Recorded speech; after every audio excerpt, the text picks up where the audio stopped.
cap sur la mer et cap sur l'avenir ce mois-ci dans Enquête de région. Depuis les quais du port d'Antibes, nous vous emmenons découvrir des histoires incroyables de passionnés qui ont tout sacrifié pour construire eux-mêmes ou rénover le bateau de leur rêve. Et puis on va parler innovation et nouvelle économie. Nous avons posé nos caméras dans un campus futuriste unique en Europe. Il se trouve à Aix-en-Provence et c'est là que se prépare la ville de demain. Enquête de région, c'est parti pour un nouveau numéro.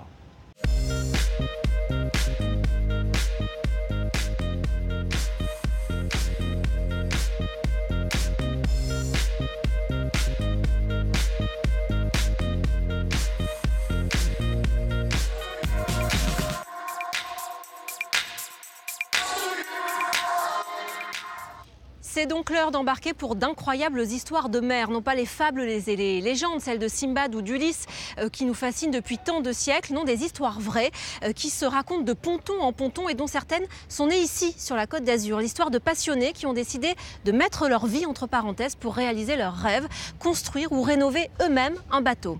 Ils s'appellent Michel, Philippe ou Bruno. Ils avaient en commun de ne rien connaître à la construction navale et d'avoir peu d'argent pour mener à bien leur projet. Il leur restait donc du temps, une passion sans limite et vous allez le voir aussi, l'envie de sauvegarder un héritage commun. Du yacht classique au bateau électrique, chacun a choisi son rêve flottant et le résultat est bluffant. Hugues Nicolas, Frédéric Serrulli.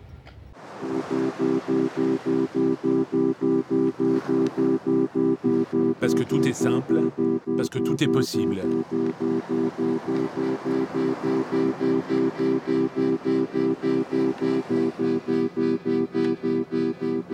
Dans les yeux d'un enfant, il n'y a pas d'horizon, pas de limite. Croix de bois, croix de fer, un jour, je le ferai pour de vrai. Parce que gamin, Michel, Bruno et Philippe avaient des rêves démesurés. Ils ne les ont jamais perdus de vue une fois devenus grands. Des acharnés qui ont toujours suivi leur cap.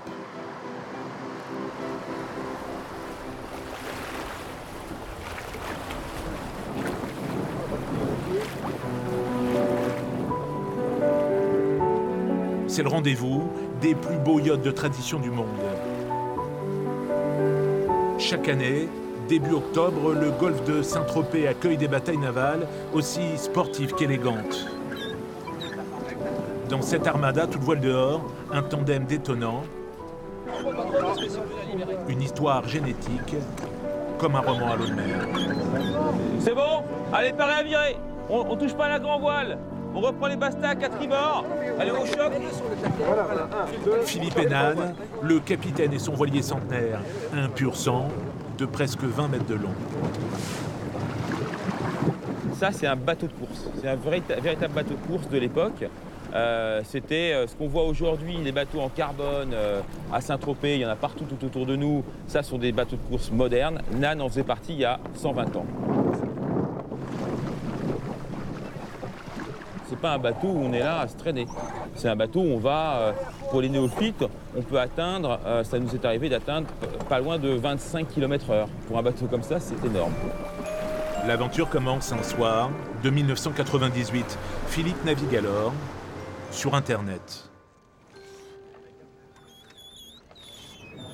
Je suis tombé sur un site où on vendait un bateau en bois qui était pas cher. J'ai décidé d'aller voir ce bateau. Et arrivé à quai, je découvre le nom du bateau, Nan. Je savais qu'on avait un bateau qui s'appelait Nan dans la famille. C'était le bateau de mon grand-père, qui avait été propriétaire du bateau entre 1949 et 1952. Donc je décide d'acheter le bateau. Il n'était pas vendu cher du tout. Mais le bateau, le problème, c'est qu'il était pourri. Une épave qui va bouleverser sa vie. Il largue son métier d'antiquaire pour se consacrer à son nouveau jouet. C'est un bras de fer insolite en baie de Saint-Raphaël. Allez, fais marcher le bateau, là. À fond, à fond. Une course entre un voilier sportif et un catamaran électrosolaire réalisé par Bruno. Soleil contre vent, ça marche. Une navigation silencieuse. L'écolostation carbure au soleil. 24 mètres carrés de panneaux solaires alimentent 2 moteurs électriques et des batteries. Un bateau de 7 mètres de long, autonome en énergie. Si on utilisait ce bateau pour aller très vite d'un point A à un point B, c'est pas du tout le bateau qu'il nous faut. Par contre, si on veut naviguer aussi vite qu'un voilier, aussi silencieusement et en utilisant de l'énergie écologique, eh bien là, on a trouvé le bateau qu'il nous faut. Depuis 15 ans, Bruno est un des pionniers du vélo et du scooter électrique en France. Il en a fait son métier. Il conçoit et assemble seul tous ses engins.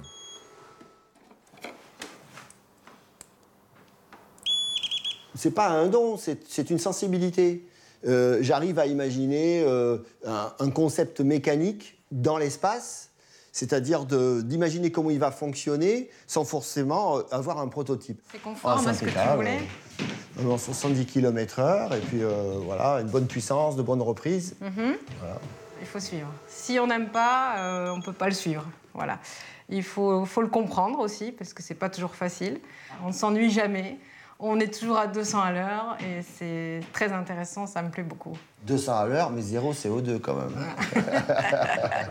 L'électrique, une idée fixe, son sésame pour limiter l'empreinte écologique.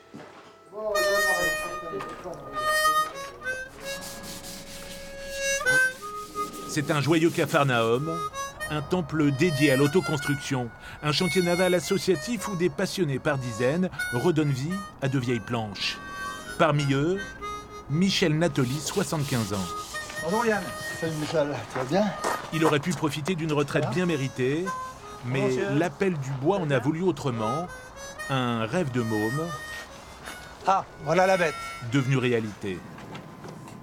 On habitait la Tunisie et j'étais toujours en vadrouille sur toutes ces plages qu'il y avait autour de Tunis, quoi. Mais j'avais quand même la Goulette comme port, comme endroit magique, par son port, ses bateaux de pêche, surtout les balancelles. Et voilà, donc de là, l'amour du bateau. Amateur éclairé, Michel restaure un pointu ou plutôt une barquette de 7 mètres de long donnée par un pêcheur. Un bateau rongé par le sel et ses 54 printemps qu'il retape amoureusement depuis 2 ans.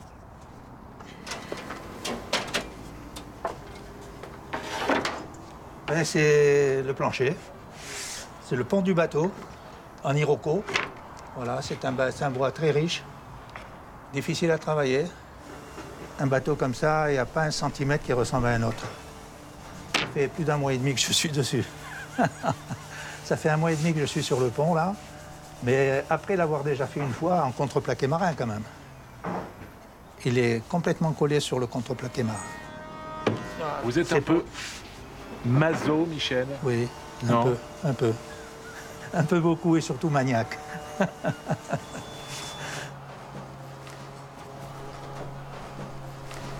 Romain, tu peux monter? Ouais. Sur le chantier, c'est un peu la bouée de secours. Romain, le charpentier de marine, un professionnel, toujours de bons conseils. Parce que là, ça c'est pas très grave. À la rigueur, le Non, décalage, non. tu le rattrapes. En coupant le chanfrein, là. Voilà, j'avais une fois pas que tu auras le fait le chanfrein, ça s'alignera. D'accord. Chaque pièce prend énormément de temps par rapport à quand on bricole dans sa maison, dans son garage. Donc c'est sûr que c'est un gros travail, mais voilà, quelqu'un qui sait à quoi s'attendre et qui a du temps et qui est prêt aussi à y mettre un peu des sous, parce que ça coûte vite cher. Oui, beaucoup, hein. Beaucoup, ouais, voilà, à y mettre tous ses sous. Quelqu'un qui est prêt à ça, il peut se lancer là-dedans, pour moi c'est pas un problème. Au contraire, on voit que ça marche. Des membrures au bordé. Au final, Michel aura reconstruit la totalité des pièces du bateau, des mains en or, comme une empreinte génétique.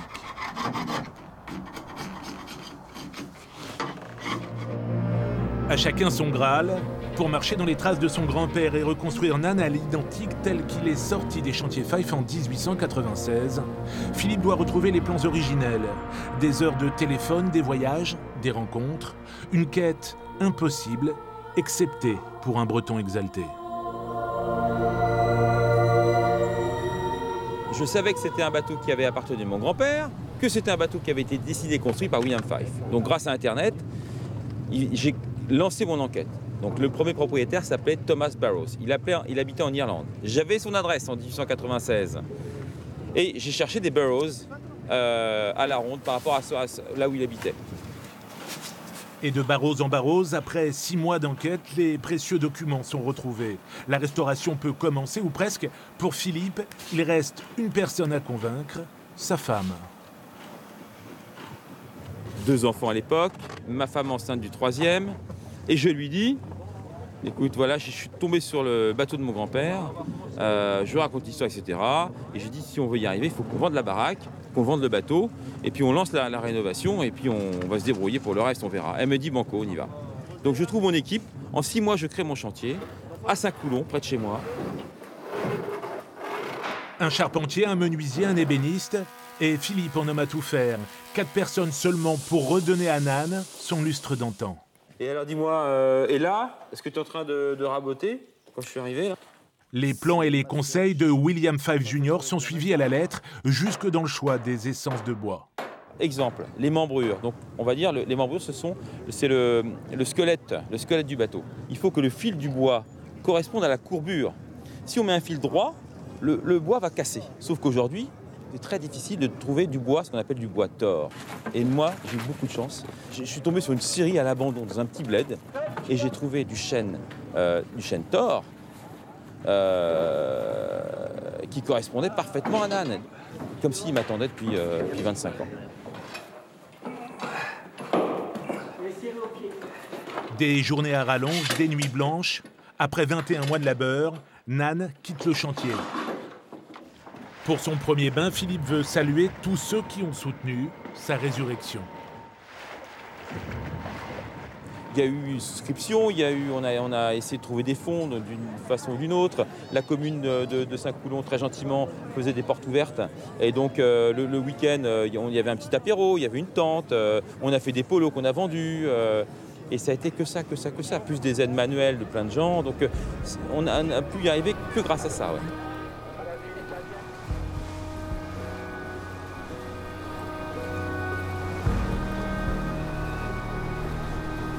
Désormais, Nan est un habitué des régates classiques. Choc la grande boîte. Au voile de Saint-Tropez, c'est une star souvent interpellée, souvent photographiée. Pour son premier jour de régate, l'équipage veut jouer la gagne. Au fond du golfe, la mer se plisse et les premières rafales de Mistral commencent à résonner dans la toile. Alors regarde le bateau dans le fond de la rade, là, il commence à agiter là. Fin de régate et fin de saison. Tu le rentres dedans. Tiens le boulon. Voilà. Retour en septembre 2015. Après 8 mois de chantier, la construction du catamaran électrosolaire se termine au fond d'un jardin. De toute façon, quand tu n'as pas d'argent, il faut se débrouiller. Il faut improviser constamment. Donc du coup, ce bateau, j'aurais pu l'appeler comme le nom d'un célèbre site internet de pièces d'occasion, parce que j'ai passé ma vie sur ce site à essayer de trouver les composants qui me manquaient ou qu'il me fallait. Par exemple, cette passerelle a été fabriquée donc, avec une échelle de récup et puis un mât de voilier qui était cassé. Aujourd'hui, après 2 années de navigation, les essais sont concluants. Et on passe devant la station de service sans jamais s'arrêter. Déjà 1000 km parcourus sans jamais brancher le bateau à une prise de courant. Bruno a un rendez-vous important qui permettrait d'ouvrir un jour son carnet de commandes. Voilà le bateau. Salut Bruno. Bonjour Philippe. Comment vas-tu? Ben, ça va super. Ben, voilà, tu vas pouvoir découvrir mon bateau aujourd'hui. Tu vois, tout est en route et il y a 0 bruit, 0 nuisance et surtout 0 pollution. Alors là, tu peux marcher à combien de nœuds? Alors, la vitesse de croisière de ce bateau, c'est environ 6-7 nœuds. Ah ouais, c'est déjà sympathique. Et tu vois qu'on consomme extrêmement peu. Là, on est sur chaque moteur à environ 500 watts. Donc, 500 watts, c'est une petune ampoule halogène. Ouais. À bord, le président du club nautique de Saint-Raphaël, l'un des plus importants de la région. Donc là, ça va se faire tout seul. Avoir des bateaux de sécurité avec des moteurs, des 20, 30, 40 chevaux qui font du bruit, qui consomment, qui nous coûtent de l'argent parce que nous, un club, on n'a pas beaucoup de moyens, on est très serré au niveau budget. Il est certain qu'un bateau de ce type, qui pourrait fonctionner 5-6 heures dans la journée, celui-là, il n'y a pas de problème. On a beaucoup de soleil, donc il marchera toute la journée. Je pense que pour nous, ce serait une très bonne chose. Il suffirait que le prix en soit attractif par une production à grande échelle. Et même si le bateau plaît, la recherche de partenaires pour lancer la commercialisation n'a pour l'instant rien donné de concret. Mon entreprise est une entreprise artisanale. Moi, je travaille tout seul, j'ai fabriqué ce bateau comme un prototype. Même si effectivement, il semble être un bateau de série dans son design, construire une usine, construire des moules pour pouvoir fabriquer des coques, les fonds nécessaires sont énormes, de plusieurs millions d'euros. Et mon entreprise n'est pas capable de financer un projet comme celui-là.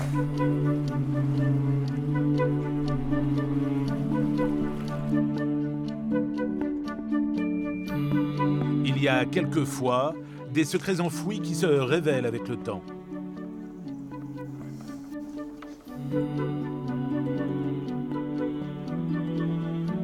Pendant toute ma vie active, j'ai pensé à avoir un petit bateau comme ça. Et j'y pensais régulièrement, sans trop en parler autour de moi d'ailleurs. Je me disais, à ta retraite, tu feras en sorte de pouvoir te lancer là-dedans. Avec une maquette pour commencer, pour avoir déjà une idée de ce que ça pouvait représenter. Voilà. Et effectivement, je pense avoir réussi ma petite maquette et je suis passé à autre chose, de plus sérieux.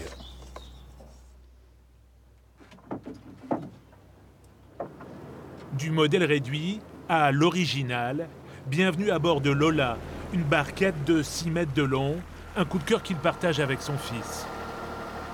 Il reste un moment solo, hein. Quand on les aperçoit, c'est qu'il va y en avoir beaucoup par la suite. 3 ans de boulot ont été nécessaires pour restaurer intégralement ce premier bateau, de quoi entamer une retraite studieuse. Il cherchait une occupation pour sa retraite et ça a été une transition idéale, quoi. Pour lui, c'était en plus passionné de menuiserie, ce qu'il n'a jamais fait pendant sa vie active, mais son père était menuisier, donc il a toujours gardé ses outils dans le garage, il avait les vieux rabots, les vieux outils, donc il avait au fond de lui une envie de faire de la menuiserie, je pense, et du bois. On est tous les deux passionnés de bois. J'ai tout arrêté, j'ai préparé que les lames, mais j'ai pas collé, parce que c'est un travail de... Pour assurer la construction de sa nouvelle folie, Michel doit se séparer de Lola, le bateau de la famille, une vente à contre-cœur. Je me vois mal donner ce bateau à n'importe qui et le voir dépérir à vue d'œil, quoi. Il faut que la personne soit motivée, soit aimante de ce genre de construction et surtout qu'il aime le bois. Voilà. Parce que si c'est pour le négliger, il vaut mieux qu'il s'achète un Tupperware. Oui, et puis voilà, hein, et il sera servi. Michel et Stéphane n'ont plus qu'un seul but, la mise à l'eau du petit nouveau.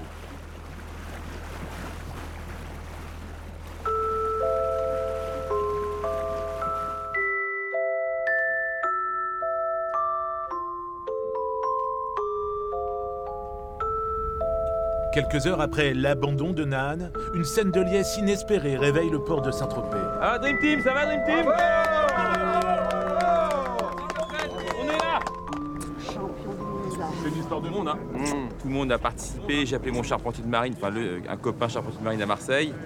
Il m'a dit mais viens, on va réparer, ça se répare. Je dis comment ça se répare, c'est cassé en deux. C'est pas possible, si, viens, on va réparer ça. Et puis on a fait route pendant 2 heures, 2 heures et demie pour arriver à Marseille avec le camion Ben. À 17h, on a réparé jusqu'à 20h30. On a repris la route, on est arrivé ce matin à 6h30 et puis le reste de l'équipe a remonté le pic sur la Baume. Voilà. Bah ça y est, ressusciter une pièce de bois comme ça en une nuit.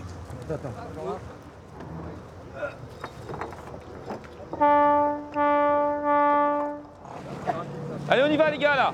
Hop, ça. Philippe, on est largué derrière? Ouais. Ok, on largue. Largue à l'arrière.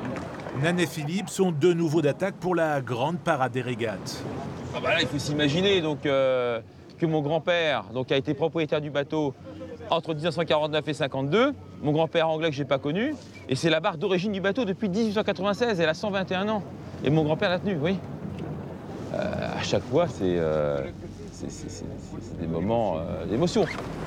Il faut toujours une vingtaine d'équipiers pour gréer les 500 mètres carrés de voilure de celui qui a participé un jour aux Jeux Olympiques de 1900. On a l'impression un peu de rétrograder par rapport à notre monde moderne, où là, il n'y a rien. Il n'y a pas de winch, il n'y a pas de truc, il n'y a pas d'électronique, il n'y a rien. On se laisse complètement diriger par le capitaine, on lui fait confiance et c'est un réel plaisir. Sur les bords de la Grande Bleue, 6 mois de l'année, Nan se loue pour les régates classiques ou bien à quai pour des réceptions lors de congrès. Du beurre dans les épinards, juste de quoi entretenir la garde-robe. Ça demande beaucoup de travail quand même, hein. C'est un peu la tour Eiffel, on attaque la peinture d'un côté, on n'a pas fini qu'il faut rattaquer. Donc c'est des vernis, c'est de l'entretien continuel, des choses à changer, etc. Il faut, une fois que c'est lancé, il ne faut rien lâcher jusqu'au bout. On l'a déjà fait, ça c'est très bien.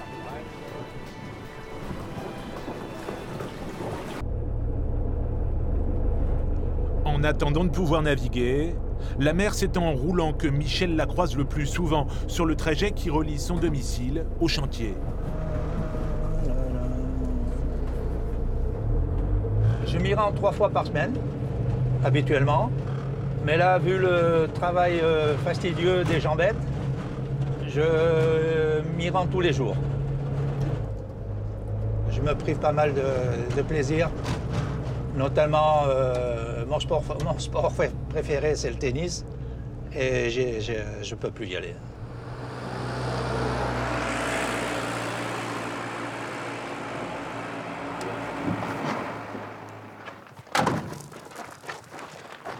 Yann, tu veux m'aider? Ouais. J'ai un petit bout de bois à transporter, là. Pas de problème, non. Il est lourd. Déjà 2 ans de boulot. En plus de l'investissement en temps, la restauration d'un bateau, c'est aussi des sacrifices financiers. En réfléchissant un peu, je crois qu'on n'est pas loin des 15 000 € déjà. Sans la motorisation, bien sûr. Et je pense qu'avec cette somme, on arrivera au bout. Voilà. Et là, j'ai un petit budget mensuel en accord avec mon épouse. Elle me donne une petite somme par mois. Et c'est avec ça que je construis mon bateau. Aujourd'hui, Michel doit débiter du chêne. Pour terminer la structure de la coque, il doit réaliser 40 pièces toutes différentes. Un véritable travail d'orfèvre.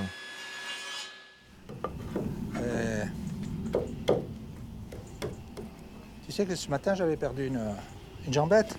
Ah oui? Qu'est-ce que tu en avais fait? Un farceur qui me l'a mis sous l'établi. Les jambettes, ce sont elles qui donneront la forme finale du bateau, au mieux, d'ici 1 an encore.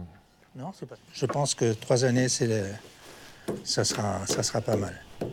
C'est vrai qu'un charpentier marine, il me fait ça rapidement. Tout ce que je fais moi en 10 jours, lui, il va le faire en 3 jours. Mais bon, j'ai le souci du bien faire et j'ai peur de me louper à tous les coups. Et donc, je recommence sans arrêt. Je fais en sorte que ça soit parfait, quoi. Bon, bah, ça a bien avancé voilà. quand même. Hein. Alors, tu vois, j'ai pas chômé. Ah non, t'as pas chômé. Depuis la dernière fois. Ouais. C'est il y a une semaine. Ça commence, ouais. Ça commence, une bonne semaine, je pense. Ouais.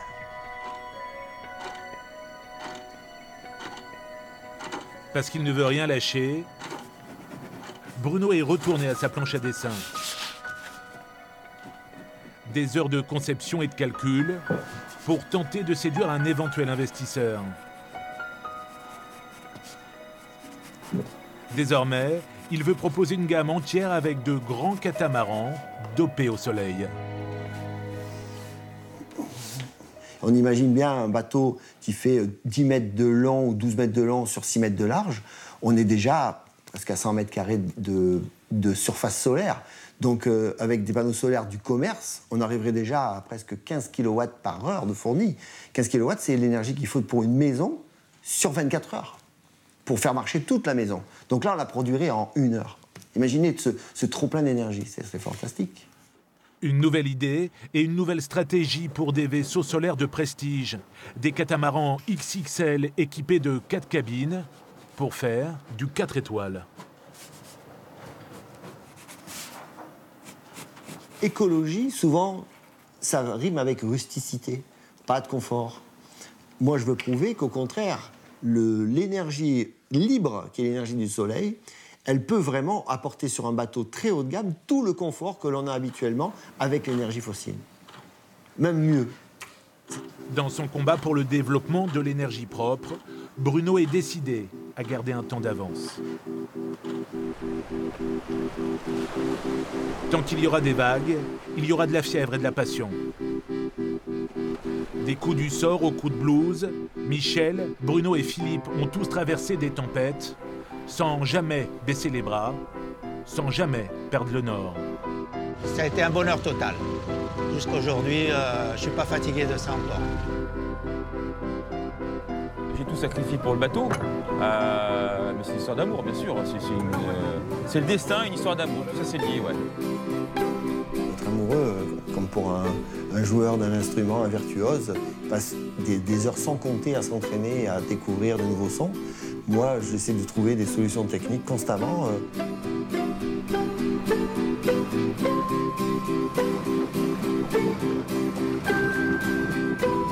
C'est mes petits-enfants et mon fils qui prendront la suite, j'espère. Et c'est bien parti pour ça. Voilà. Si déjà, pour ma retraite, je peux avoir, en ayant vendu tous mes biens, un peu d'argent pour construire un bateau un peu plus grand, un peu plus confortable, au moins pour moi, ma famille et puis pour quelques amis à qui je pourrais faire découvrir ça, je pense que déjà mon challenge il aura été réussi. J'ai 3 filles qui naviguent, hein, mais il n'y a pas la même passion, en tout cas pour l'instant. On verra, affaire à suivre. Hein. Mais je compte bien encore naviguer quelques années dessus.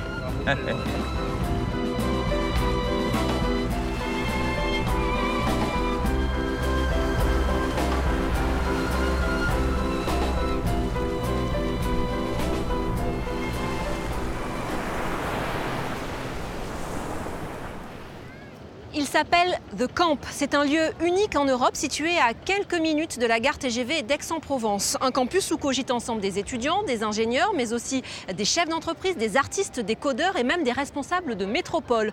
Une université du 3e type chargée d'imaginer l'avenir. Car d'ici 2030, les villes vont voir leur surface multipliée par 3. Pollution, déplacement, éducation. Les problématiques sont nombreuses, les défis à relever immenses. Inauguré le 28 septembre dernier, le campus a accueilli ses premiers campeurs, c'est comme ça qu'on les appelle.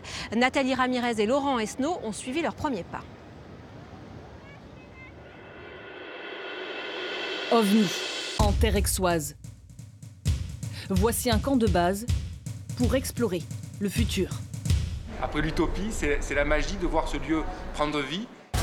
C'est l'endroit pour se poser les questions correctes par rapport à l'avenir, le futur qu'on veut construire. Tous, on croit en des solutions qui peuvent avoir un impact sur le monde et améliorer la vie des gens, en tout cas on l'espère. Ceux qui veulent bâtir un avenir différent ont peut-être trouvé un lieu bien à eux, un défi audacieux, une utopie en construction.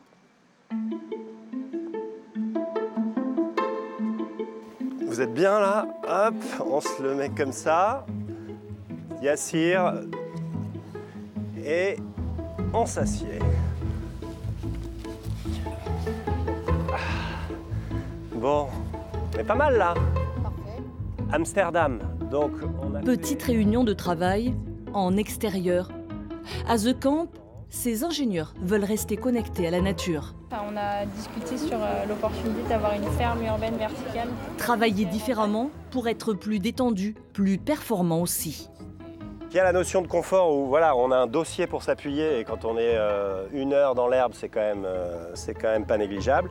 Et oui, il y a exactement cette notion de cercle, de convivialité. On est sur une vraie réunion et personne ne peut s'en aller parce que sinon le cercle est déséquilibré et on tombe à moitié. Donc on va encourager un certain nombre d'activités à l'extérieur. Et évidemment, ce genre de cadre de travail, moi qui ai passé un certain nombre d'années à la Défense, change un petit peu la donne. Oui. Changer de méthode pour prendre un peu de hauteur, un peu d'avance. Anticiper le monde de demain aux côtés des entreprises qui innovent, comme la gare TGV à Aix-en-Provence, en pleine exploration. Seule station de France a expérimenté une série de nouvelles technologies. Ici, par exemple, l'éclairage est commandé à distance via un smartphone.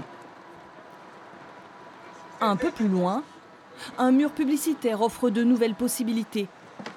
Un projet auquel est associé Yassir, ingénieur de The Camp, en visite ce matin à la gare. C'est des écrans qui ont été imaginés à Marseille. Par exemple, là, je fais un don à une association. Il y a 3 usages, donc un sur le don et un sur les coupons de réduction. Et le troisième qu'on voudrait bien tester, c'est la culture.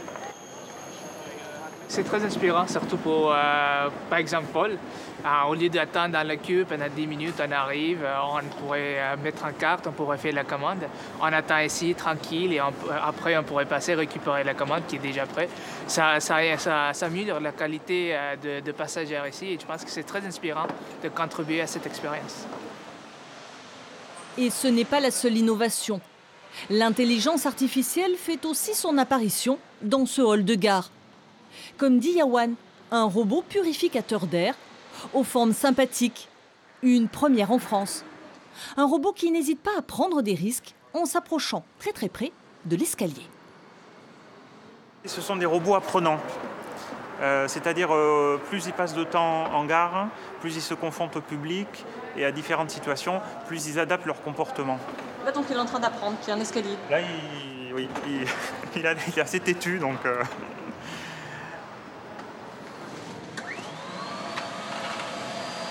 Autre figure sympathique, ce nettoyeur intelligent totalement autonome.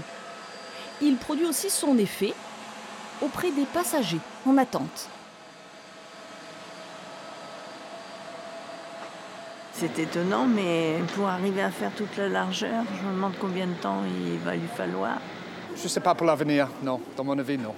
Je préfère... Moi, je suis quelqu'un qui travaille avec les mains. Donc, je ne suis pas trop pour le robot, mais quand même, il est très beau.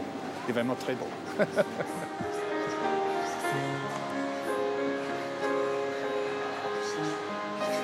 De la plus petite à la plus impressionnante technologie. La gare du futur se dessine, mais cherche encore de l'inspiration auprès de The Camp.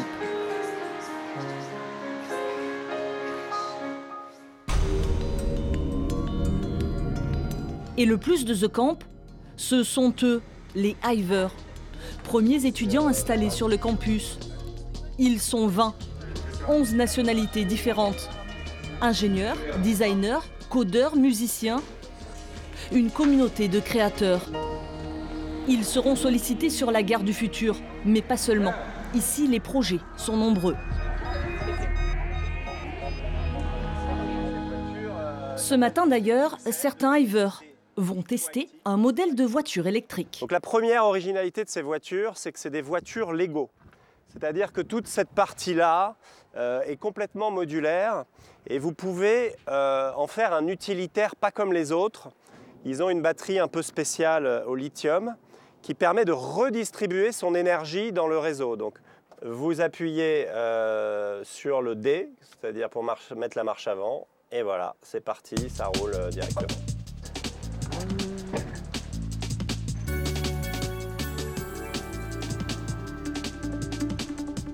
On va faire une expérimentation qui s'appelle Solar Camp, qui est liée à l'énergie de cette voiture. On va créer une monnaie solaire et on va aussi évidemment faire contribuer les hivers sur ces projets autour de l'énergie et de la batterie de ces voitures. Ce modèle est proposé par une entreprise locale. The Camp jouera donc ici le rôle d'accélérateur de start-up. Je trouve ça bien qu'il y ait des initiatives pour développer les véhicules électriques. Surtout quand on sait les difficultés du trafic de l'axe Aix-Marseille. C'est important pour nous de repenser nos modes de locomotion. C'est une très belle initiative. L'aventure The Camp a bien commencé. Un pari un peu fou. 28 septembre, The Camp est inauguré en grande pompe. 1400 personnes découvrent le site. C'est un projet qui paraissait en 2000. Le projet aura mis 10 ans avant de voir le jour. Chefs d'entreprise, du public, du privé, élus de la métropole, tous sont là. Tous saluent la création du campus. Mais ce projet ambitieux est orphelin. Son père fondateur, Frédéric Chevalier, a disparu dans un accident, quelques semaines seulement avant le grand jour. Donc là, on était dans la petite voiture électrique avec nos casques et on partait faire la visite avec Frédéric. C'est la dernière fois qu'on s'est vus, je ne sais pas pourquoi j'ai voulu faire un selfie alors qu'on n'en faisait jamais. Ça doit être un petit clin d'œil du destin. Voilà. Richard Caillat était l'associé de Frédéric, son complice de toujours. Ensemble, ils fondent Aiko, un fleuron de l'économie. Ces dernières années, il a vu son ami porter à bout de bras avec enthousiasme The Camp, son dernier projet. Frédéric, c'était un visionnaire. C'est rare de rencontrer un visionnaire, mais Frédéric, c'était un visionnaire. C'est quelqu'un qui projetait, qui inventait, qui rêvait, qui réfléchissait beaucoup, qui pensait les choses. Il était moins à l'aise dans le faire, mais par contre, il était brillantissime dans la vision. On a cette volonté d'intégrer la culture dans l'innovation et dans la perception du monde de demain. Moi, j'ai créé mon entreprise, donc il était complètement porté par ce rêve. Et The Camp, c'est un cadeau que Fred laisse avant de partir, voilà, pour les générations futures, pour les gens d'aujourd'hui, et en leur disant j'ai rêvé The Camp, je l'ai imaginé, je l'ai développé, il existe, maintenant ça va être à vous d'en faire quelque chose. Alors quand on entendait ça, on n'imaginait pas qu'il serait plus là, mais dans son esprit, c'était quelque chose qu'il transmettait.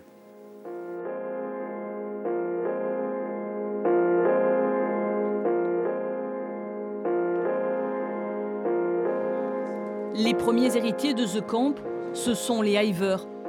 Dans le Fab Lab, sorte d'atelier high-tech, nous rencontrons l'un d'entre eux, Stéphane, 21 ans, ingénieur. Alors ici, on est au Fab Lab de The Camp. Donc c'est un espace où on peut fabriquer des choses. Il y a un atelier d'électronique de ce côté. On a des imprimantes 3D, une découpeuse laser. Et ça permet en fait de faire des prototypes très rapidement. Donc là, il n'y a plus que lui qui marche. C'est un endroit où j'aime bidouiller, quoi, à expérimenter des choses. Et c'est vraiment en faisant des choses concrètes qu'on se rend compte des véritables problématiques qu'il peut y avoir.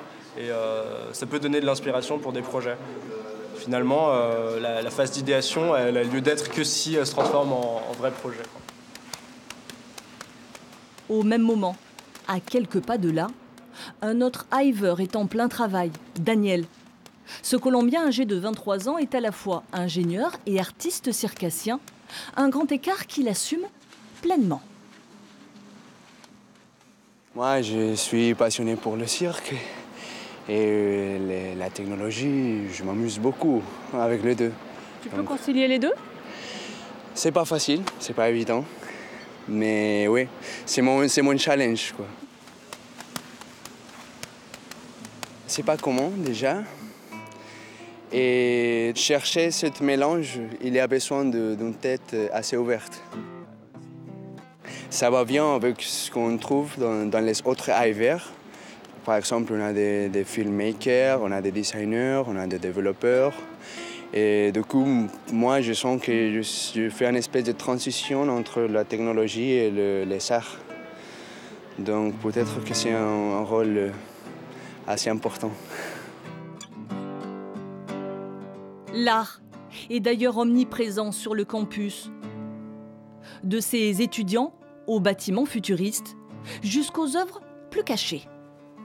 Donc voilà une œuvre permanente, puisqu'à The Camp, il y a des artistes et des œuvres. C'est une œuvre en réalité augmentée. Donc vous êtes ici, vous voyez, on est à The Camp, et on a superposé sur la réalité un arbre. Donc en fait, cette petite graine va se transformer dans ce qu'on appelle un imago, vous voyez, cette petite créature colorée. Il n'y en a pas une qui est pareille, il y a des milliers et des milliers de variations différentes. De plus en plus, on va avoir arrivé des applications à caractère utilitaire ou des œuvres qui vont permettre d'ajouter une couche de poésie comme on a essayé de le faire ici. Sur l'espace urbain. Sur l'espace urbain, sur l'espace réel, voilà. En attendant la création de nouvelles œuvres, nous retrouvons nos hivers. Chaque jour passé sur le campus est une expérimentation en soi. Et bonjour. Comme par exemple manger au self. Ici, la restauration est exclusivement végétarienne. On a un steak végétal, s'il vous plaît. Stéphane, tu étais végétarien avant d'entrer à The Camp? Non, j'étais pas végétarien, non. Mais je mangeais rarement de la viande, on va dire, ouais. Peut-être une fois par semaine. Une fois toutes les 2 semaines, ouais. Du coup, je veux bien de la sauce avec du riz, peut-être. Et comme Stéphane, la plupart des hivers se plient sans difficulté à cette contrainte alimentaire qui finalement correspond plutôt bien au lieu. Ouais, je pense que c'est quand même quelque chose de cohérent si on imagine qu'on ne peut pas continuer la production de viande telle qu'elle est, comme ça, en tout cas la consommation de viande au niveau mondial telle qu'elle est. Et c'est plutôt cohérent de se projeter dans le futur en se disant, en faisant expérience. Préparer l'avenir, c'est bien toute l'idée du campus qui se veut un modèle en termes d'écologie. Ici, les énergies renouvelables sont bien sûr favorisées, avec de l'éolien, encore à son balbutiement, du solaire aussi. Avec ses fleurs, à l'image des tournesols, elles s'inclinent pour suivre le soleil. Toutes ces installations sont des expérimentations. Une chance pour les start-up innovantes qui peuvent ainsi tester sur place leurs produits avant de les commercialiser. Donc, ce sont des vitrages photovoltaïques semi-transparents qui sont montés en garde-corps. Donc voilà, c'est une manière aussi d'intégrer l'énergie solaire dans le bâtiment avec quelque chose d'esthétique parce que voilà, on ne dirait pas que ce sont des panneaux photovoltaïques. Et ici, monté au garde-corps, ça s'intègre parfaitement au bâtiment. Une technologie que l'on retrouve aussi dans ce qui sera la future salle de sport high-tech du campus. Allez-y. Voilà, donc c'est là les fameux verres. Le vitrage photovoltaïque qui est ici, il est semi-transparent et il permettra à terme d'alimenter un vitrage électrochrome, c'est-à-dire qu'il s'obscurcit lorsqu'il y a trop de soleil qui rentre dans la pièce et on peut ainsi bloquer les rayons du soleil tout en étant complètement autonome. On n'a pas besoin de raccorder ce vitrage électrochrome au réseau électrique du bâtiment. C'est le rôle de The Camp, en fait, de pouvoir accélérer les startups en priorité de la région et puis française. C'est à la fois de l'expérimentation et à la fois de l'expérience. C'est-à-dire que les gens qui viennent du monde entier sont là en disant « mais waouh, comment elle fonctionne cette fenêtre? C'est génial. Est-ce qu'on peut en bénéficier? C'était développé dans la région par la French Tech. C'est génial, voilà. » Sorti ce matin, direction le port industriel de Fos-sur-Mer. Les hivers entament leur semaine dédiée à la thématique pollution des mers et océans. On the left here, the plant of Solamat Merex. Sur la gauche, c'est Solamat Merex, une usine dédiée au traitement des déchets industriels les plus dangereux.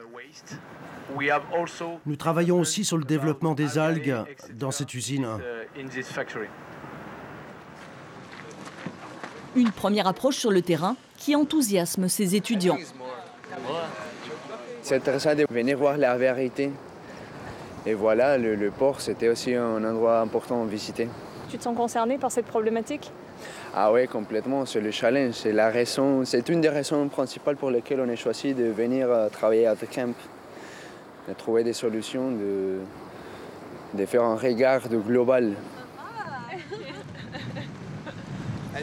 La sortie ne durera qu'une petite heure. Pas de quoi éclairer toutes leurs interrogations.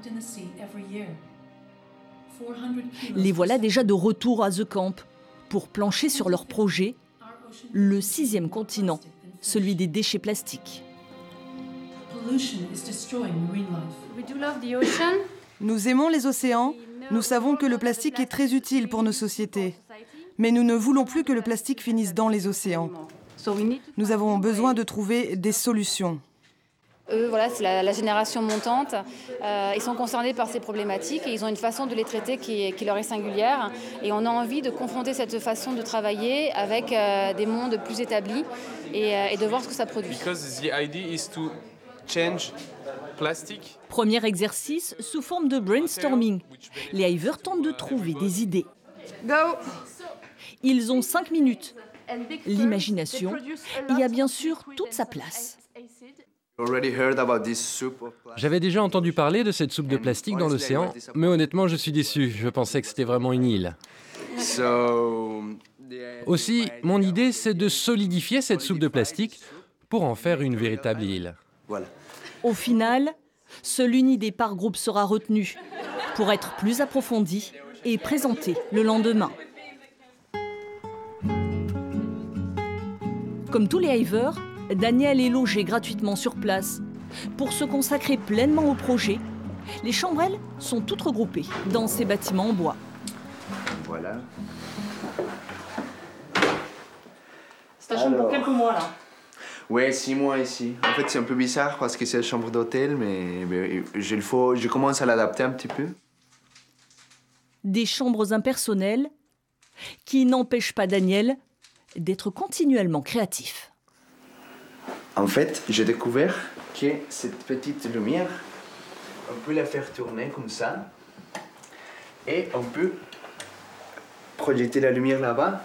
Et par exemple, on peut jouer avec les ombres, avec la balle. Oh là là. Des fois, je m'amuse un petit peu avec ça. Même si on n'arrive pas à produire quelque chose de physique, de matériel, il y aura toujours une recherche. Donc l'échec, ça n'existe pas vraiment dans la recherche. Et surtout, bon, moi, je suis jongleur, je suis habitué à laisser tomber les choses et recommencer. L'échec. Le sujet est ici ignoré. The Camp vient d'ouvrir, pas question de douter. Mais le défi est grand. Le campus annonçait vouloir développer 20 startups. Elles ne seront finalement que 10 cette année. Entre quoi que ces locaux vidés en quelques heures. Une question de cohabitation dans ces cylindres où l'on découvre à l'usage que le bruit circule un peu trop. Mais l'inquiétude est tout autre pour l'ex-associé de Frédéric Chevalier. C'était un pari qui n'était pas gagné d'avance et ça aurait été difficile. Alors sans Frédéric, ça va être évidemment encore plus difficile.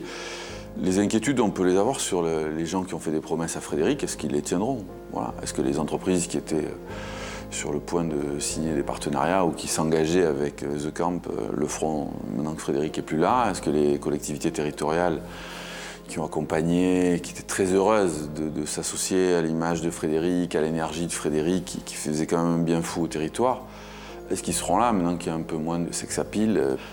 Moi, mes inquiétudes, elles sont là. Avec 80 millions d'euros d'amorçage, The Camp aura besoin de soutien pour ses projets ambitieux. Cette première année est cruciale pour peut-être y voir plus clair, plus loin.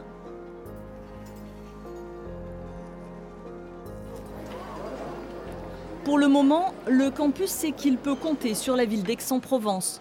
Aix veut devenir une smart city, une ville intelligente qui utilise les nouvelles technologies. Cette rue animée, par exemple, va être l'objet d'une plus grande surveillance. Un nouveau capteur va être installé. Donc c'est dans ce candélabre-là? Oui. Ok. Ça capte le son à partir du micro et après on le branche électriquement et sur le réseau, l'infrastructure en place sur la ville d'Aix-en-Provence. Ça va être installé où? Montrez-nous un petit peu. Donc ce capteur va être installé à proximité du réseau existant, c'est-à-dire à côté de cette caméra. Voilà. Donc ça va connaître le niveau sonore ambiant qu'il y a dans la rue. Dans cette rue-là en particulier? Notamment dans cette rue et demain dans d'autres rues quand on aura des demandes. Ça peut être quelque chose qui va commencer ici et qui demain va s'étendre ailleurs. Comme on a des dispositifs de caméra, on a des dispositifs de mesure sonore qui n'enregistrent pas les voix ni rien. C'est juste le bruit, le niveau ambiance pour connaître un petit peu à quelle hauteur on est. Des outils pour mieux connaître la vie de la cité. Aix en possède d'autres, une centaine de petits boîtiers cachés dans le centre ancien. Ils donnent des informations aux passants via smartphone, mais servent aussi à compter le nombre de passants. Nous, on a les données, on est propriétaire des données, elles sont anonymes et elles appartiennent à la ville d'Aix-en-Provence. Nous les mettons à disposition de The Camp, qui lui va construire des logiciels, des infrastructures graphiques, un ensemble d'expérimentations pour nous aider à analyser ces données et en nous en tirer une substantielle moelle qui nous permet de mieux décider. À l'aide de cette tablette, je peux sélectionner si je prends le bruit. Il faut que je vise le centre de la place et là, en reculant un petit peu, on a une visualisation en 3D des informations qui ont été mesurées. On peut également, par exemple, afficher les regroupements de personnes.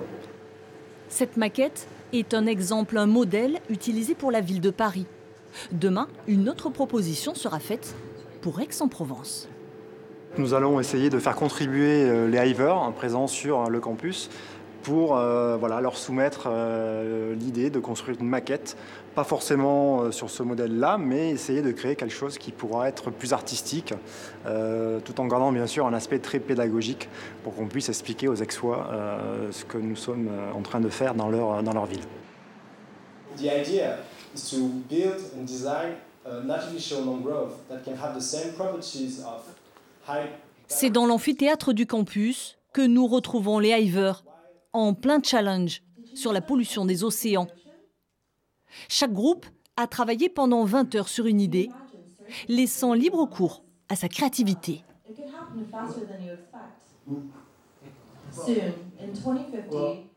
On remarque une chose, c'est que souvent l'innovation passe d'une certaine manière par un décloisonnement des disciplines, quoi. Et on remarque cette friction qu'il peut y avoir, par exemple, entre un point de vue d'artiste, un point de vue de scientifique, un point de vue d'activiste presque, sur certaines manières, peut former des idées intéressantes.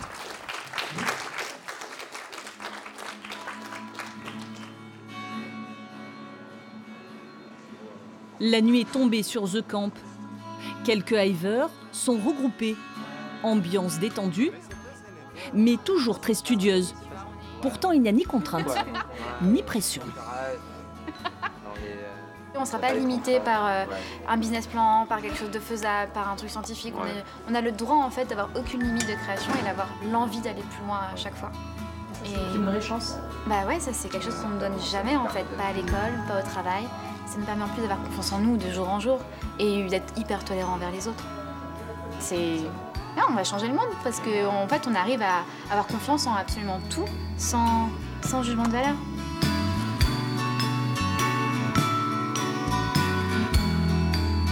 On reçoit tellement d'énergie que pas un seul moment on se dit ça peut louper, ça peut échouer. Non. Par contre, que le modèle se transforme, oui, évidemment, tout se transforme tellement vite que The Camp peut, sur un secteur donné, faire autre chose demain, un peu plus d'accélération, un peu plus d'innovation, un peu plus de jeunes. Évidemment, on est là pour s'adapter au monde dans lequel on vit. Embarqués dans l'aventure The Camp, Stéphane, Daniel et les autres se sentent investis d'une mission. Des ambassadeurs d'un avenir meilleur, plein d'espoir et d'utopie.